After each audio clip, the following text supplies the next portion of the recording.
확실히 치과에 대한 강의를 할 때보다 설교를 할 때가 더 떨리네요. 파워포인트 틀어주실까요? 안녕하세요. 오늘 주중 예배 설교를 맡은 김석규입니다. 주제는 참 예배를 주시다입니다. 여러분은 참 예배가 무엇이라고 생각하십니까? 제가 주중 예배 올 때마다 또는 주일 예배 올 때도 기도를 하는 공통적인 내용이 있어요.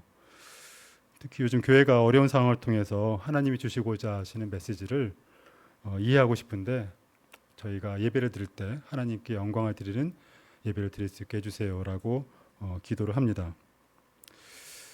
그러면서 항상 무엇이 하나님께 영광을 드리는 예배인지 궁금해하고 또 자꾸 생각을 해보는데 마침 베이너 목사님이 지정해 주신 분량이 마침 참 예배에 관한 부분이었습니다.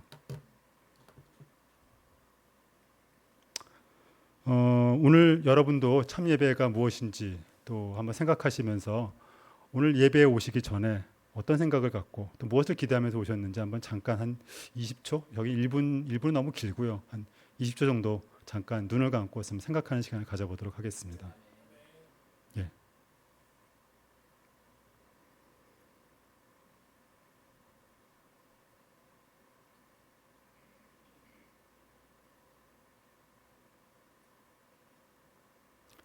예, 진행하겠습니다. 자, 우선 참 예배에 필요한 것. 크게 제가 본 요한복음 2장, 3장, 4장의 내용에서 현출인 것이 하나는 첫 번째 포인트는 성전 청결이고요. 두 번째 포인트는 영과 진리로 예배입니다.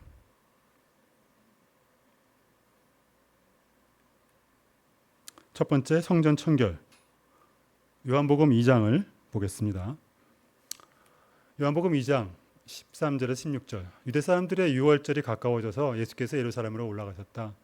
그는 성전뜰에서 소와 양과 비둘기 파는 사람들과 돈 바꾸어 주는 사람들이 앉아 있는 것을 보시고 노끈으로 채찍을 만들어 양과 소와 함께 그들을 모두 성전에서 내쫓으시고 돈 바꾸어 주는 사람들의 돈을 쏟아버리시고 상을 둘러 엎으셨다.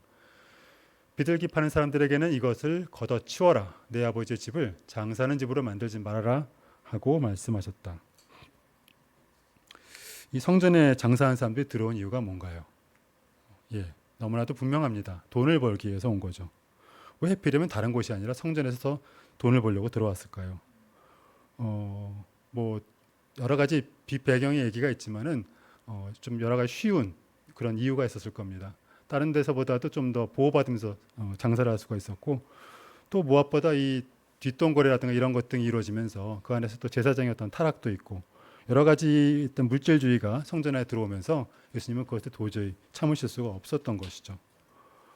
제가 아마 여기 포인트로 성전 청결이라는 포인트를 준 것은 바로 우리의 몸이고 또한 우리의 성전인 우리의 마음인 우리 성전을 어떻게 깨끗하게 청결해야 되는가. 보통 우리가 갖고 있는 사람에 대한 미움, 의심 또는 비방 이런 악한 요소들을 어떻게 우리가 청소를 하고 하나님께 참 예배를 드릴 수 있는지. 자, 또 다른 구절이 있습니다. 마태복음 5장 8절. 산상수훈에서 예수님은 마음이 깨끗한 사람은 복이 있다. 그들이 하나님을 볼 것이다라고 말씀하십니다. 또 로마서 12장에서 사도 바울은 이렇게 말씀하십니다. 형제 자매 여러분, 그러므로 나는 하나님의 자비하심을 힘입어 여러분에게 권합니다. 여러분의 몸을 하나님께서 기뻐하실 거룩한 산 제물로 드리십시오. 이것이 여러분이 드릴 합당한 예배입니다.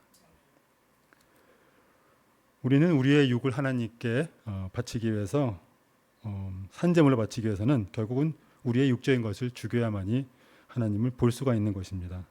미움이나 의심이나 비방 등 우리 육이 약해서 어쩔 수 없이 짓고 마는 그런 마음의 죄들을 회개해서 하고 나서야 비로소 하나님께 온전한 예배를 드릴 수가 있는 것이죠. 야고보서에서는 이렇게 얘기합니다. 무엇 때문에 여러분 가운데 싸움이나 분쟁이 일어납니까? 여러분이 지체들 안에서 싸우고 있는 육신의 욕심에서 생기는 것이 아닙니까?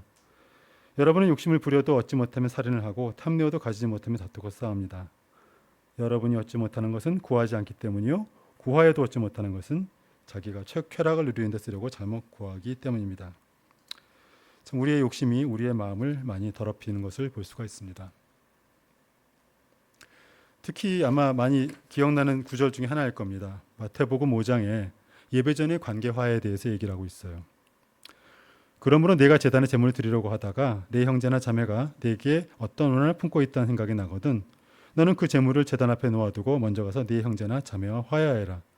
그런 다음에 돌아와서 제물을 드려라. 예, 마음이 뭔가 찜찜하고 좀 원한이 있거나 답답함이 있으면은 예배에 집중할 수도 없고 예배를 하나님께 영광 드린 예배를 드릴 수가 없다고 생각합니다. 물론 우리는 예배를 오기 전에 완전히 완벽무결한 그런 사람으로서 천사처럼 나타날 수는 없는 거예요. 분명히 의인이 필요한 것이 아니라 죄인이 필요한 것이 바로 교회이기 때문입니다. 우리가 다만 여기서 준비해야 되는 것은 우리가 죄인이라는 인식과 또 회개하는 마음이 무엇보다 중요하다고 볼 수가 있습니다. 여기 기도를 드리면서 회개하는 마음으로 기도를 드리는 세리의 기도가 있습니다. 누가복음 18장 그런데 세리는 멀찍이 쪄서 하늘을 우러러 볼 엄두도 못 내고 가슴을 치며 하나님 이 죄인에게 자비를 베풀어 주십시오 하고 말하였다. 내가 너희에게 말한다. 의롭다는 인정을 받고서 자기 집으로 내려간 사람은 저 바리새파 사람이 아니라 이 세리이다. 누구든지 자기를 높이는 사람은 낮아지고 자기를 낮추는 사람은 높아질 것이다. 아멘. 아마 이 한 구절만으로도 회개하는 마음이 얼마나 중요한지 하나님께 나아가기 전에 그런 회개하는 마음을 갖고 나아가는 것이 아주 중요하다고 생각합니다. 자, 두 번째 포인트는 영과 진리로 예배하는 부분인데요. 이 부분은 조금은 길어요. 그러나 우리 목사님의 추천에 따라서 제가 아주 많이 줄였습니다.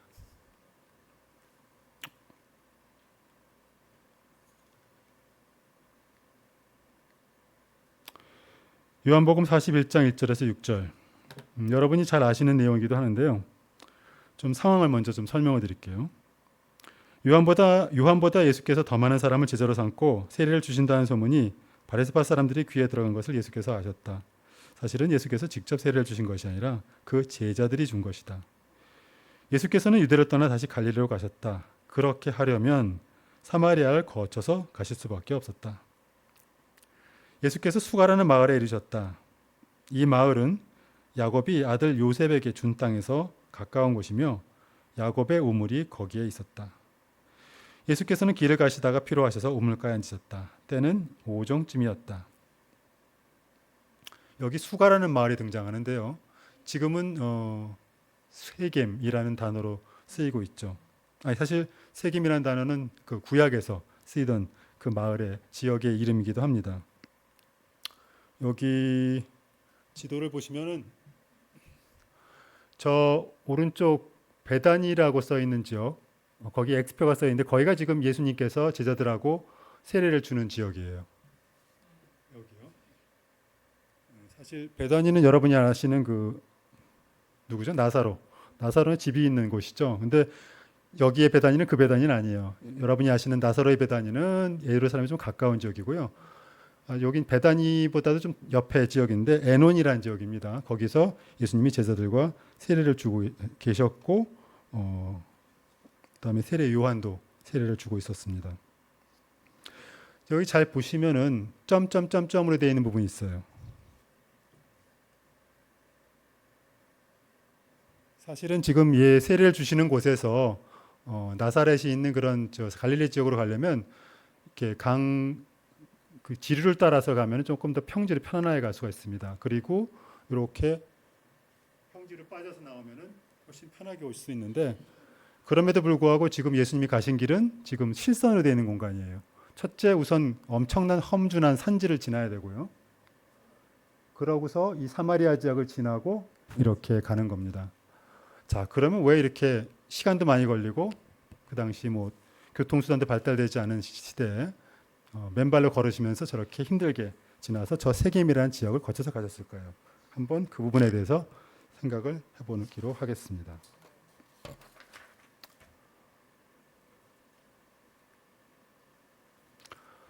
자, 요한복음 4장 이어서 말하겠습니다. 한 사마리아 여자가 물을 기르러 나왔다. 그 여자에게 예수께서는 마실 물을 좀 달라고 말씀하셨다. 제자들은 먹을 걸 사러 동네에 들어가서 그 자리에 없었다. 사마리아 여자가 예수께 말하였다. 선생님은 유대 사람인데 어떻게 사마리아 여자인 나에게 물을 달라고 하십니까? 유대 사람은 사마리아 사람과 상종하기 않기 때문이다.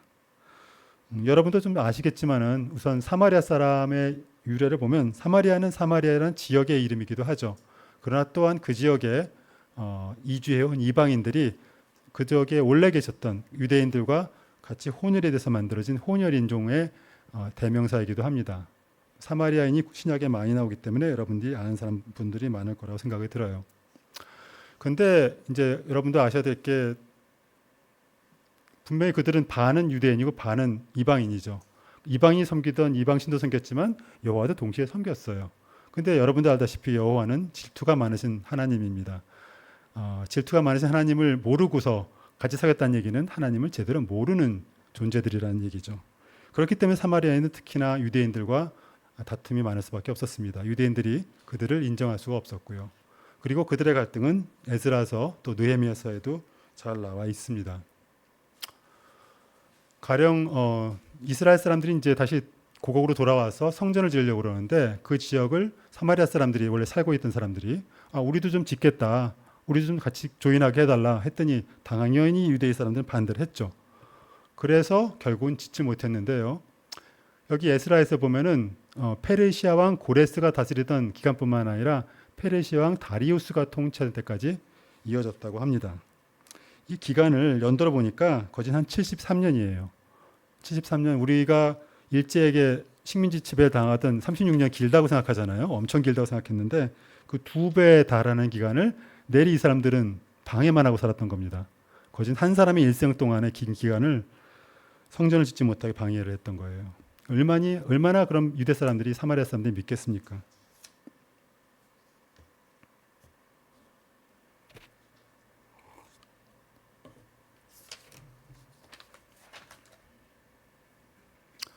자, 이어서 요한복음 4장 이어서 얘기하겠습니다. 여자가 말하였다. 선생님, 내가 보니 선생님은 예언자이십니다. 우리 조상은 이 산에서 예배를 드렸는데 선생님들 사람들은 예배드려야 할 것이 예루살렘에 있다고 합니다. 예수께서 말씀하셨다. 여자야, 내 말을 믿어라. 너희가 아버지께 이 산에서 예배를 드려야 한다거나 예루살렘에서 예배를 드려야 한다거나 하지 않을 때가 올 것이다. 너희는 너희가 알지 못하는 것을 예배하고 우리는 우리가 아는 분을 예배한다. 구원은 유대 사람에게서 나기 때문이다. 참되게 예배를 드리는 사람들이 영과 진리로 아버지께 예배를 드릴 때가 온다. 지금이 바로 그때이다.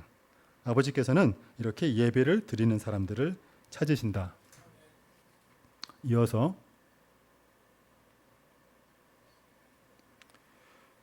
하나님은 영이시다. 그러므로 하나님께 예배를 드리는 사람은 영과 진리로 예배를 드려야 한다. 여자가 예수께 말하였다. 나는 그리스도라고 하는 메시아가 오실 것을 압니다. 그가 오시면 우리에게 모든 것을 알려주실 것입니다. 예수께서 말씀하셨다. 너가 말하고 있는 내가 그다. 자, 예수님은 사마리아의 그 세겜, 지금 이제 여기선 수가라고 표현되어 있는데요. 거기서 이제 자신이 메시아임을 드러내셨습니다. 한 번도 자신의 입으로는 본인이 메시아라고 말하지는 않던 분이 왜 그것도 이방인 여자 앞에서 자신이 메시아라고 말했을까요? 우선 이 수가라는 지역, 아까 제가 세겜이라고 했었죠. 지역을 보면은 이 세겜이라는 단어 자체가 어깨라는 뜻이라고 합니다. 어깨. 이 어깨와 같은 산 2개가 그 지역을 받치고 있어가지고 그 산 하나는 북쪽에 있는 에발스, 하나는 남쪽에 있는 그림스 산인데 이 두 산 사이에 있는 지역이에요. 이 지역에 있는 세겜. 근데 이 지역에서 여러 가지 역사가 있었습니다. 성경 구약을 몇 구절 찾아보면은요. 창세기에서는 아브라함이 이 가나안 땅에 도착해서 첫 번째 제단을 쌓고 예배를 드린 지역이기도 하고요. 또한 야곱이 역시 가나안 땅에 도착해서 처음 제사를 드리고 예배를 드린 지역이기도 합니다. 신명기에서는 모세가 여호수아에게 세겜의 그리심산과 에벨산에 가서 율법을 새롭게 하는 예배를 드릴 것을 요구하기도 하고요. 이 구절뿐만 아니라 또 많은 구절에서 이 세겜이라는 단어가 등장하는데 한때 실로나 예루살렘의 그 예배의 어떤 예배처로서의 영광을 내주긴 했지만 어디까지나 가나안에서 예배의 처음이고 곧 뿌리가 되는 곳이 바로 이 세겜 수가라는 지역이었어요. 그래서 세겜은 결국은 성경 속에서는 예배의 뿌리가 되는 곳이기도 하지만 예수님은 또 그런 지역에서 이방인인 사마리아 여인을 선택하셔서 예배의 근본은 영과 진리라고 말씀을 하십니다. 예, 왼쪽 그림처럼 예수님이 사마리아 여인을 선택했죠. 또 한 가지 궁금했던 게 이거였어요. 왜 하필이면은 뭐 그 당시에 상당히 사회적으로 영향을 주고 있었던 뭐 제사장 또는 유대 지도자 또는 바리새파, 율법을 잘 아는 바리새파 이런 사람들이 아니라 굳이 사마리아인을 택했을까? 실제로 나중에 이제 여러분들이 이 스토리를 다 알고 계시니까 아시겠지만 결국 이 여자는 여기서 이 사람이 메시아라고 믿게 되고 그것을 전부 사람들한테 얘기를 하기 시작을 해요. 만약 이 얘기를 예수님이 바리새파인 앞에서 혹은 제사장 앞에서 얘기했을 때 과연 그들이 예수님이 말씀하신 예배는 영과 진리로 드려야 한다. 또 자기가 메시아라고 직접 말씀하신 부분을 듣고서 이 부분이말로 진짜 하나님의 아들이고 메시아라고 그런 믿음을 갖고 사람들에게 말씀을 전했을까요? 라는 궁금증이 생기면서 하나님이 예수님께서 왜 저런 한 여성에게 그것도 이방인인 여성에게 그런 말씀을 전하셨는지 그리고 그걸 통해서 예배의 근본에 대해서 그 중요성을 선포하신 그 이유를 조금 유추할 수가 있었습니다. 실제로 사마리아인들은 많은 성경 구절 사마리아 우리 잘 아는 선한 사마리아인에서도 정말 그 제사장이나 유대인 지도자들보다도 좀 더 착한 일을 잘하는 그런 표현으로서 예수님께서 비유를 드신 내용을 보면 알 수가 있습니다. 사실 영과 진리로 예배를 드린다는 뜻을 제가 이해를 하려고 뭐 글자 그대로 보면은 성령을 따른다는 거예요. 나의 어떤 세상적인 판단과 그런 것에 따라서 하는 것도 아니고 또 진리는 곧 성경 말씀이죠. 이 결국 우리가 성령을 따라서 그리고 성경 말씀을 토대로 해서 예배를 온전히 드린다는 뜻이지만 이게 왜 그렇게 중요한 포인트에서 하는 예수님께서 말씀하실 정도로 중요했을까를 아무리 이해하려고 노력을 하고 성령님께서 혹시 말씀을 주지 않으실까 하고 기도를 했어요. 근데 하루가 지나고 이틀이 지나고 또 일주일이 지나고 2주가 지나도 떠오르지가 않는 거예요. 그래서 왜 하나님께서 안 도와주실까 그런 생각을 들다가 문득 제가 한 행동이 뭐냐면은 그 AI, 챗GPT 비슷한 건데요. 그걸 통해서 영과 진리로 예배를 드린다는 게 무엇입니까? 라고 물어봤습니다. 제가 그걸 하면서도 내가 왜 이러지? 그런 생각을 했는데 여러분 생각하시기에 이런 AI를 이용하는 내용이 과연 영적인가 생각하시기도 쉽겠지만은 사실은 AI는 그 자체가 어떤 우리 인간 같은 주체적인 생각을 하는 것이 아니라 인터넷과 갖고 있는 데이터를 이용해서 그걸 정리하는 기능이에요. 물론 진실이 아닌 내용도 인터넷에 있기 때문에 그걸 잘 판단해야겠지만은 그러나 적어준 1, 2, 3, 4번의 내용은 제가 하나하나 성경을 좀 찾아봤어요. 그걸 관련된 것들을. 그랬더니 굉장히 하나님이 좀 쉽게 말씀들을 찾아주시더라고요. 그래서 정말 2주 동안 아무것도 못 찾고 그냥 헤매고 있다가 마지막 한 2시간 만에 저 부분들을 있는 성경 구절들도 찾을 수 있었고 내용을 좀 정리할 수가 있었는데요. 우선 내면의 변화와 헌신이 필요하다입니다. 그것 때문에 우리가 영과 진리로 예배를 드리는 것이 쉽지가 않은데요. 요한복음 3장을 볼게요. 예수께서 대답하셨다. 내가 진정으로 너에게 말한다. 누구든지 물과 성령으로 나지 아니하면 하나님 나라에 들어갈 수 없다. 육에서 난 것은 육이고 영에서 난 것은 영이다. 너희가 다시 태어나야 한다고 내가 말한 것을 너는 이상히 여기지 말아라. 바람은 불고 싶은 대로 분다. 너는 그 소리는 듣지만 어디에서 와서 어디로 가는지는 모른다. 성령으로 태어난 사람들이 다 이와 같다. 이 내면의 변화라는 것은 곧 세례를 받고서 예수님의 제자로서 거듭나는 것을 의미합니다. 물론 저희 경우에는 세례 받자마자 그렇게 완전히 거듭난 사람이 되지는 못했어요. 그렇지만 예수님을 닮으려고 조금씩 그 변화를 받아들이고 삶의 변화가 쌓여서 결국은 수년 후 또는 수십 년 후 깨닫게 될 때 하나님이 나의 주님이시구나. 그래서 영과 진리로서 예배를 드리는 것을 배우게 되었습니다. 두 번째 포인트는 감정과 외적 요소에 치우치기 쉽다고 그랬는데요. 여기에 관련된 구절은 고린도 전서를 찾아볼게요. 다름이 아니라 여러분은 저마다 말하기를 나는 바울 편이다. 나는 아볼로 편이다. 나는 게바 편이다. 나는 그리스도 편이다 한다고 합니다. 그리스도께서 갈라지셨습니까? 바울이 여러분을 위해 십자가에 달리기라도 했습니까? 또는 여러분이 바울의 이름으로 세례를 받았습니까? 이 설교를 잘하는 연번가의 어떤 팬클럽이 조성이 되면서 이 고린도 교회는 참 분열이 되기 시작을 했어요. 바울은 이 부분을 굉장히 안타깝게 생각하면서 편지를 썼습니다. 또 우리는 저도 옛날에 좀 그랬는데요. 예배 장소가 이렇게 좀 아주 팬시하게 지어진 그런 건물들을 보면 참 저런 데서 우리가 예배드리면 얼마나 좋을까라는 생각을 잠깐 한 적이 있었어요.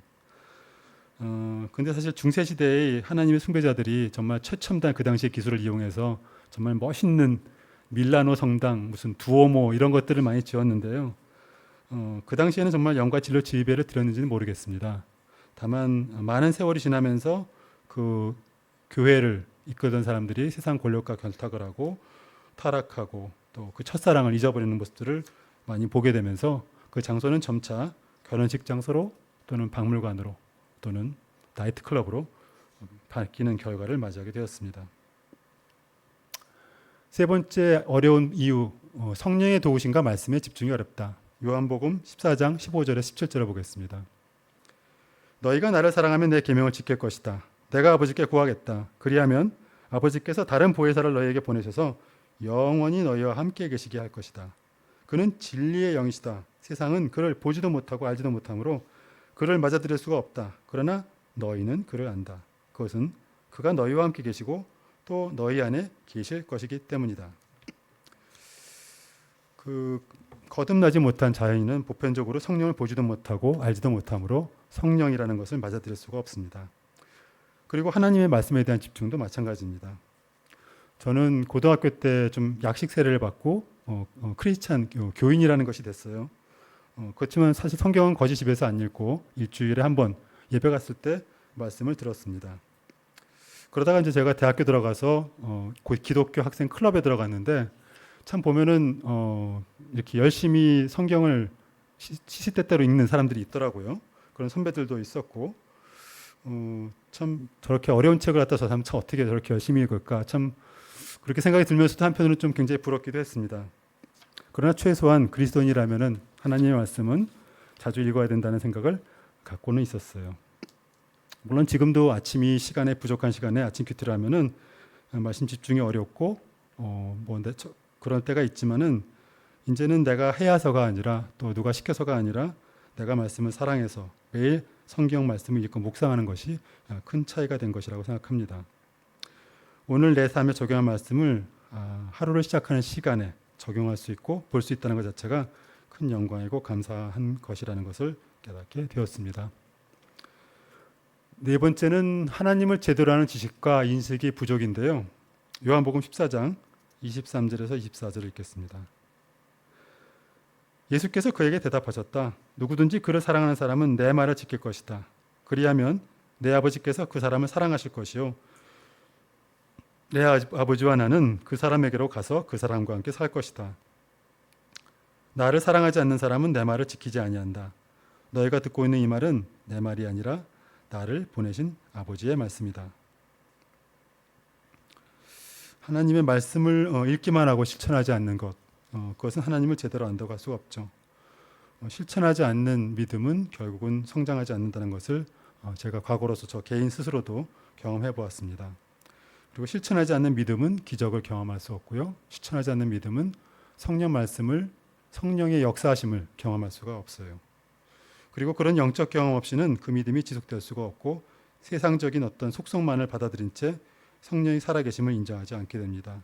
결국은 또 믿음이 없음이라는 악순환이 반복이 되면서 하나님의 말씀으로부터도 멀어지게 되고 또 예배를 그냥 어떤 사교회장으로서 오게 되죠. 그리고 그런 사람들은 결국은 그 사교회장에서 만났던 사람들로부터 상처를 입을 때 결국 그 사교회장도 떠나게 됩니다. 하나님의 말씀을 매일 읽고 묵상하고 삶에 적용해서 실천하면은 그 말씀은 우리의 삶을 변화시키고 우리의 가슴에 오래 남아 믿음으로 성장합니다. 하나님을 제대로 아는 지식과 인식은 그 말씀의 실천에서부터 시작합니다. 그리고 그렇게 실천한 사람은 예배를 올 때마다 영과 진리로 예배를 드릴 것이라고 생각합니다. 오늘 설교 말씀을 요약을 해보겠는데요. 첫 번째는 참 예배를 드리기 위해서 몸과 마음의 청결에서부터 시작해야 합니다. 특히 내가 얼마나 완벽한 한 주를 보냈느냐가 아니라 내가 얼마나 마음에 깨끗하게 청소를 하고 회개하고서 예배를 보느냐가 중요하다고 생각합니다. 두 번째 포인트는 영과 진리로 드리는 예배입니다. 인간적인 감정 또는 어떤 세상적인 기준에서 벗어나서 내면의 변화를 받은 사람이 예배에 참석할 때, 그리고 그 말씀을 실천할 때 비로소 하나님께서 기뻐하시는 예배를 드릴 수 있다고 생각합니다. 오늘 여러분들이 교제를 하면서 이 설교 후에 두 가지 포인트를 같이 나눴으면 좋겠어요. 하나는 오늘 예배에 오기 전에 어떤 마음 속에 또는 걱정거리, 사회적인 짐 또는 다른 사람과의 어떤 이슈 등이 있을 때 과연 그것이 나의 예배에 미쳤던 영향은 어떤 경우에 어떤 일이 있었는지 한번 나누면 좋을 것 같고요. 두 번째는 이제 나에게 있어서 영과 진리로 예배를 드리는 것이 있어서 만약에 그것이 어려움이 있다면 그 원인은 무엇인지 제가 아까 예를 든 것 포함해서 개인적으로도 한번 나누시면 좋겠습니다. 저는 오늘 이 예배를 한 달가량 준비를 했는데요. 사실 굉장히 어려웠어요. 이걸 처음엔 얘기는 안 했는데 왜 어려웠을까 생각을 해보니까 사실 참 예배를 드리는 것에 대한 설교를 하는 거잖아요. 그런데 정작 이 시간 속에 제가 여러 가지 좀 유혹이랄까 그런 순간들이 있었습니다. 첫째는 한 2번가 했었는데 한 번은 둘 다 학회랑 연관이 있었어요. 보통은 제가 학회 시간에 일을 오전에 완전히 비우고 하거든요. 그래서 제가 차츰 학회 일을 안 하기 시작을 했는데 사람들은 쟤는 왜 이렇게 일을 안 해? 좀 그렇게 뭐라고 평가를 하겠지만 저는 아랑곳 않고 그렇게 비워왔지만 마침 한 번은 제가 하는 그런 어떤 학회에서 제가 모시고 온 국제 태국이라든가 일본 이런 몇몇 분들 소개를 하고 또 이렇게 좌장을 맡은 강의하는 걸 좌장을 맡은 일이 있었는데 그걸 저한테 하라는 거예요. 물론 안 하겠습니다라고 딱 잘라 말하면 되죠. 근데 저는 또 나름대로 책임감을 느껴가지고 학회에서도 좀 더 봉사도 해야겠다는 생각이 들어서 하겠다고 했어요. 그때 제가 예배를 오전에 안 드리고 오후에 드리긴 했습니다. 또 한 번은 갑자기 또 학회, 이건 또 다른 학회예요. 그것도 좌장을 맡아달라고 그래요. 평소에 갑자기 안 하던 사람들이 왜 나한테 이렇게 자꾸 이것저것 요구를 하지? 하여간 이유는 몰랐지만 하여튼 처음에는 그 친구가 저랑 제가 도움을 좀 많이 받았던 친구라서 그 부탁한 사람이 학술이사인데 하겠다고 또 했어요. 근데 그것을 마치고서 제가 아무리 부지런히 와도 세종대에서 여기까지 한 30분 이내로 20분 만에 왔어야 했습니다. 너무 좀 무리한 계획을 세운 거죠. 그것도 사실은 안 하겠다고 하면 돼요. 안 하겠다 하면 그 사람은 다른 사람을 찾을 겁니다. 그런데도 불구하고 제가 사양을 못했던 거죠. 그걸 통해서 제가 깨달은 것은 뭐냐면 하나님이 이 시간을 통해서 내가 정말 참 예배를 드리는 것이 뭔지를 한번 생각해 보라고, 내 마음속에 무엇이 우선인지, 내 마음속에 무엇이 숨겨놓은 보물인지를 찾으라고 아마 이런 상황들을 주신 것이 아닌가라는 생각을 들었고요. 또한 그런 상황들 통해서 이 설교 준비하는 것이 무척 어렵지만은 사실 제가 준비한 내용이 한 40% 갖다 깎아먹었어요. 우리 목사님께서 좀 정리하라고 그러시더라고요. 그래서 지금 와서 생각하면 잘한 것 같아요. 잘한 것 같긴 한데 내신 것까지 다 준비하느라고 굉장히 시간이 많이 걸렸습니다. 하여간 하나님께서 어떤 방법으로든지 저에게 제가 설교한 부분의 내용을 충분히 숙지하고 이해할 수 있는 상황들을 만들어주신 하나님 감사드리면서요. 다 같이 기도하시면서 예배를 마치겠습니다.